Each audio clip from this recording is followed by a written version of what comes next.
parte 5, só que no Botafogo. Botafogo. Botafogo. Botafogo. Mas, assim, gente, eu vou fazer a mesma coisa.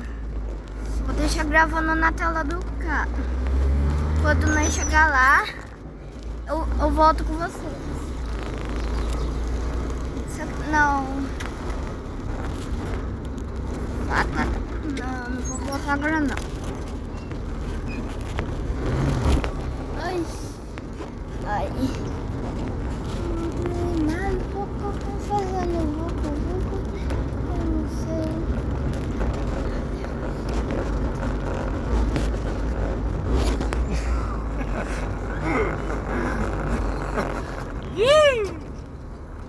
Tem que chamar as meninas lá. Que menina? Que menina? Vou deixar o carro ali pra você ficar na sombra do carro, tá? Que menina? Um amigo. Amiga? Segura, segura.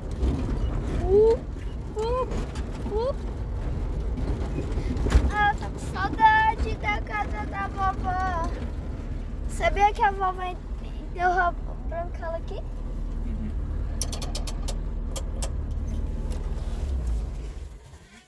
Ah, vai, agora vai esperar você abrir pra mim. O que tem de errado aqui, tio? Não tem nada de errado. Escuridão. Tente não ser muito poluída.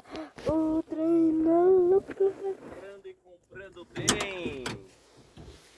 Ratata. Ratata. Daribirabaribirabitanda. Aqui agora. O quê?